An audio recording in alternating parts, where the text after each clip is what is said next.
Chapitre 2. Momo attend donc que Fatima l'emmène s'inscrire à la bibliothèque dès qu'elle en aura le temps. S'il le pouvait, il irait tout seul, mais ni sa mère, ni Fatima, ni Ahmed ne lui permettent de sortir de la cité. Alors il a demandé à Yasmina, qui lui a répondu qu'elle n'avait pas que ça à faire.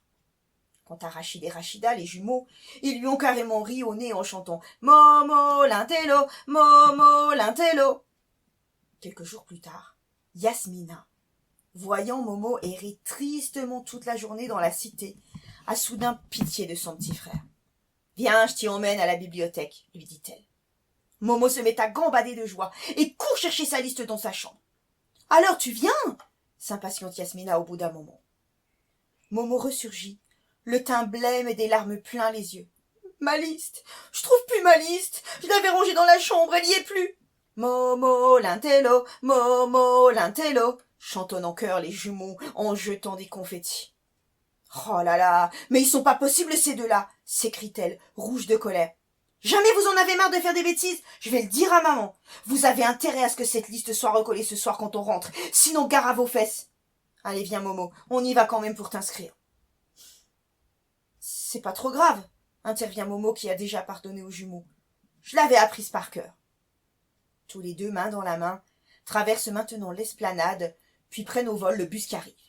Ils descendent au centre-ville. Là, ils remontent l'avenue du Général de Gaulle, puis bifurquent à gauche, dans une petite rue tranquille bordée d'arbres. Yasmina montre à Momo un grand et vieux bâtiment où il est écrit « Bibliothèque municipale ». Intimidés, ils franchissent le porche et suivent la flèche « Accueil ». Derrière un bureau, une dame tapote sur un ordinateur. Elle est très concentrée. Les enfants attendent qu'elle ait fini de se concentrer. Comme ça dure longtemps, Yasmina tout saute. La dame sursaute, ôte ses lunettes, tourne la tête, leur adresse un regard clignotant et demande « C'est pourquoi les enfants ?»« Je voudrais inscrire mon petit frère à la bibliothèque, s'il vous plaît, madame, » répond Yasmina poliment. « Très bien, » fait la dame, qui semble assez contente, même si les enfants l'ont dérangée dans son travail. « Il faut toujours être poli avec les gens, pense Momo, ça les rend gentils. » Mais la dame dit encore « Avez-vous les papiers nécessaires ?» Momo n'aime pas ce mot-là, papier.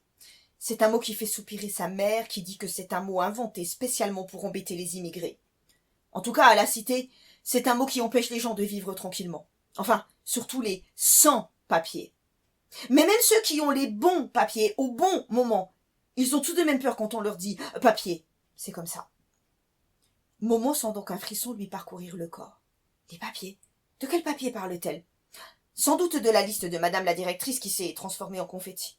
« Je les ai plus, » parvient-il à articuler. « C'est les jumeaux qui en ont fait des confettis. »« Des confettis ?» s'étonne la dame en fronçant les sourcils. « C'est quel papier qu'il faut, s'il vous plaît, madame ?» demande Yasmina toujours poliment. « 2 photos, un justificatif de domicile et un chèque de 10 € de caution. » Momo soupire, mais de soulagement cette fois. Ce ne sont pas des papiers impossibles à avoir, ceux-là. « Je savais pas qu'il fallait tout ça, » dit Yasmina. « Fatima nous a dit que c'était gratuit, la bibliothèque. »« C'est gratuit, mais il me faut quand même des papiers. Le chèque, c'est juste une caution.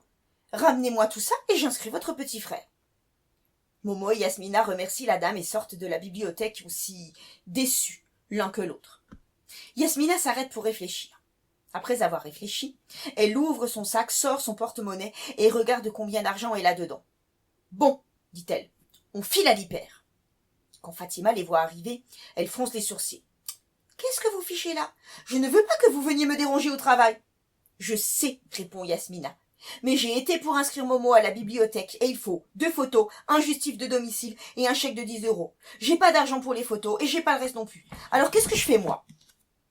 Fatima sourit à sa sœur. De son sac, elle sort son chéquier, une quittance EDF qu'elle vient de payer et quelques pièces pour le photomaton. « Voilà, achetez-vous une glace avec la monnaie, » leur dit-elle, plus fâchée du tout. Momo reste très sérieux pour faire la photo. On ne va pas à la bibliothèque pour rigoler. La glace, il n'en veut pas. Il ne va pas à la bibliothèque la bouche sale et les doigts collants. « Ah, j'allais fermer, » leur dit la dame en les voyant revenir tous les deux, essoufflés et ruisselants de sueur. « Oh, s'il vous plaît, madame, » supplie Yasmina. « On habite là-bas, à la cité. On a tous les papiers et l'argent et les photos. Inscrivez-le maintenant, s'il vous plaît. » La dame soupire en jetant un œil à la grande horloge. « Bon, Vite fait alors, donne-moi les papiers. Yasmina donne tout à la dame qui se met à tapoter sur son ordinateur. Tu t'appelles comment? Mohamed Beldaraoui, répond Yasmina en articulant pour que la dame comprenne bien le nom. Et la dame tapote en disant lentement Mohamed Beldaoui. Beldaraoui, rectifie Yasmina. Raoui. Très bien fait la dame. Voilà, tu es inscrit, Mohamed Beldaraoui. Et voici ta carte, prends-en soin. Il te la faudra à chaque fois que tu voudras emprunter un livre. Mohamed examine sa carte, son prénom, son nom et sa photo, tout est bien. Sache que tu n'auras pas à venir jusqu'ici pour prendre des livres, poursuit la dame. Notre bibliobus passe tous les mercredis après-midi à la Cité des Bleuets. C'est Souad qui s'en occupe. Momo sent une bouffée de bonheur l'envahir. Alors, quel livre veux-tu prendre aujourd'hui? Le Petit Prince de Saint-Exupéry, répond Momo sans aucune hésitation. C'est le premier livre de la liste de Madame la directrice. Très bien, répète la dame qui trouve tout très bien. Je vais aller te le chercher au rayon jeunesse. Pendant que la dame disparaît dans une allée bordée de longues rangées de rayonnages métalliques remplis de livres, Momo regarde autour de lui. Alignés comme des soldats sur des étagères courant le long des murs, des centaines de livres attendent là patiemment leur lecteur. Un jour, je les aurai tous lus, pense Momo émerveillée. La dame revient, tenant en main un petit livre blanc. Elle tapote encore quelque chose sur son ordinateur, glisse le livre dans un sac en plastique et le tendant à Momo, lui dit qu'il a 3 semaines pour le lire. La gorge de Momo se serre. 3 semaines?